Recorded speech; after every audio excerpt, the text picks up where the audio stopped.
Hello students. देखो, इस video में जो है ट्रांसफार्मर के बनावट एवं क्रिया विधि को समझाए।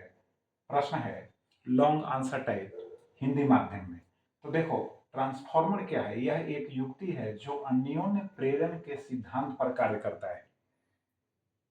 यह उच्च वोल्टेज को निम्न वोल्टेज में अथवा निम्न वोल्टेज को उच्च वोल्टेज में परिणत करता है। अब देखो, ट्रांसफार्मर दो प्रकार का होते हैं। एक उच्चाई ट्रांसफार्मर होता है, यह निम्न वोल्टेज को उच्च वोल्टेज में परिणत करता है। दूसरा जो है अपचाई ट्रांसफार्मर है, यह उच्च वोल्टेज को निम्न वोल्टेज में परिणत करता है। नाम से ही स्पष्ट है, उच्चाई अपचाई। अब देखो, बनावट एवं क्रिया विधि में समझो, इस यंत्र के मुख्य तीन भाग होते हैं। इस यंत्र के मुख्य तीन भाग होते हैं। नंबर वन में क्या है? परतदार क्रोड है, और नंबर टू में प्राथमिक कुंडली, और नंबर थ्री में जो है द्वितीय कुंडली। आप समझो, परतदार इसमें क्रोड होता है, जो मुलायम लोहे या कह सकते हैं नरम लोहे की पत्तियों से बनाया गया होता है। अब देखो, आयताकार इसका तो शेप है ही। अब ये जो क्रोड है, इसके आमने सामने की भुजाओं पर जो है दो कुंडलियां होती हैं। तांबे की तार की बनी कुंडलियां जो है लिपटी हुई होती हैं। अब देखो, एक को प्राथमिक और दूसरे को द्वितीय कुंडली कहते हैं। इसको प्राथमिक कुंडली कहते हैं, इसको द्वितीय कुंडली कहते हैं। प्राथमिक कुंडली का संबंध प्रत्यावर्ती धारा, है ना, विद्युत वाहक बल से होता है, या प्रत्यावर्ती धारा, है ना, स्रोत से होता है। तो स्पष्ट हो गया, प्राथमिक कुंडली का संबंध जो है प्रत्यावर्ती विद्युत वाहक बल या प्रत्यावर्ती धारा के स्रोत से होता है। क्लियर? और द्वितीयक जो कुंडली है उसका संबंध जो है एक्सटर्नल बाहरी परिपथ से होता है। यहां पर जो है लोड प्रतिरोध यहां दिया गया है। अब देखो, इसमें जो टर्न की संख्या है ना, इसमें जो टर्न की संख्या है, दोनों के लिए हम लोग सिंबल का इस्तेमाल करते हैं। अब देखें, इसमें जो है प्राथमिक कुंडली में जो फेरों की संख्या है उसको एनपी से लिख देते हैं। द्वितीय कुंडली में जो फेरों की संख्या है उसको एनएस से लिख देते हैं। इसमें जो प्रेरित विद्युत वाहक बल होता है उसको ईपी से लिखते हैं कर्सिव राइटिंग में। इसमें जो विद्युत वाहक बल प्रेरित होता है उसको हम ईएस से लिखते हैं। इसमें जो धारा प्रवाहित होती है, इसमें धारा प्रवाहित होती है उसको हम आईपी से लिखते हैं। इसमें धारा प्रेरित होती है तो इसको हम आईएस से लिखते हैं। तो आप अलग अलग करके लिख भी सकते हैं कि मान लिया कि, है ना, एन पी बराबर प्राथमिक कुंडली में फेरों की संख्या, एन एस बराबर द्वितीय कुंडली में फेरों की संख्या, ईपी बराबर प्राथमिक कुंडली में प्रेरित विद्युत वाहक बल, ईएस बराबर द्वितीय कुंडली में प्रेरित विद्युत वाहक बल, आईपी बराबर प्राथमिक कुंडली में उपलब्ध धारा।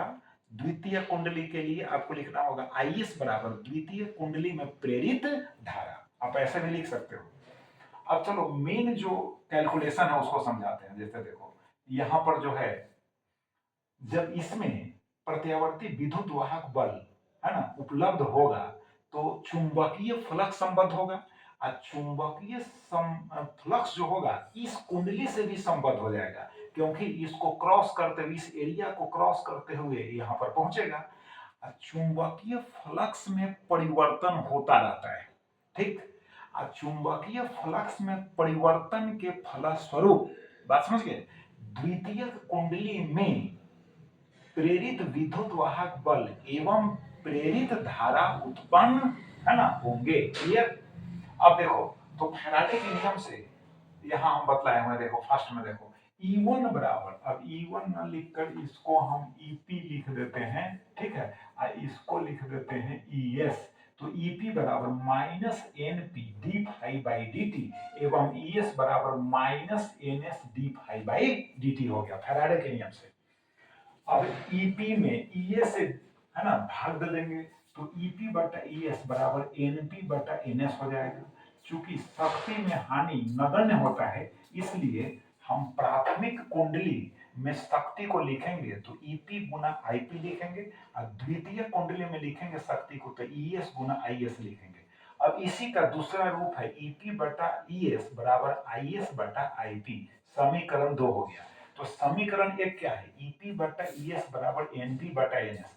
तो समीकरण 1 एवं 2 से, है ना, एनपी बटा एनएस बराबर आईएस बटा आईपी होगा, क्योंकि दोनों समीकरणों के जो एलएचएस हैं समान है, इसलिए दोनों के आरएचएस क्या होंगे, देखो आरएचएस एनपी बटा एनएस, इसके होंगे आईएस बटा आईपी, समान होंगे। अब देखो ऊंचाई ट्रांसफार्मर के लिए एनएस का जो मान होगा एनपी से ज्यादा होगा। ऊंचाई के लिए जो निम्न वोल्टेज को उच्च वोल्टेज में परिणत करता है, या निम्न वोल्टता को उच्च वोल्टता में परिणत करता है, तथा अपचाई ट्रांसफार्मर के लिए एनएस का मान जो होगा एनपी से कम होगा। यानी अपचाई जो अपचाई कम करता है, यानी उच्च वोल्टता को या उच्च वोल्टेज को निम्न वोल्टेज में परिणत करता है। तो उसके लिए होगा कि अब दक्षता देखो ट्रांसफार्मर की, ईटा बराबर पीओ बटा पीआई, मतलब ये आउटपुट पावर हुआ, ये बटा हो गया इनपुट पावर हो गया, है ना। थोड़ा सा इंग्लिश पढ़ लो।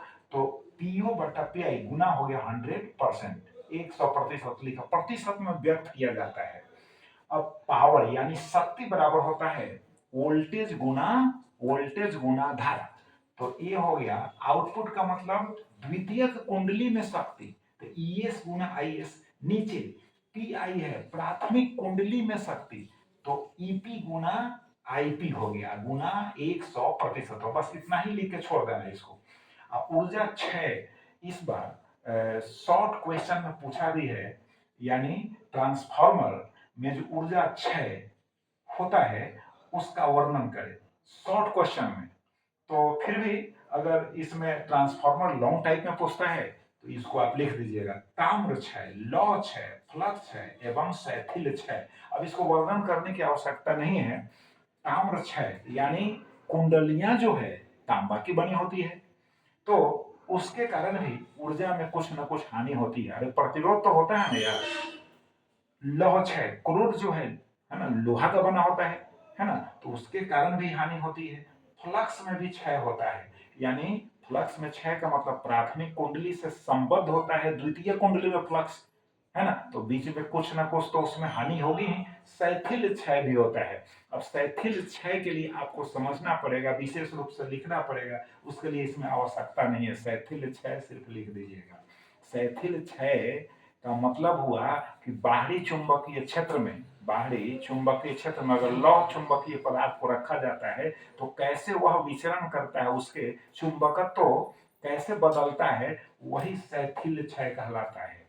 यानी चुंबकीय क्षेत्र का मान बढ़ाने पर घटाने पर उसके अंदर जो चुंबकीय क्षेत्र प्रेरित होता है उसमें कैसे परिवर्तन होता है, उसी को हम शैथिल कहते हैं, है ना। तो उसके कारण भी कुछ क्षय होता है ऊर्जा में, तो नाम केवल लिख दीजिएगा, बात समझ गए।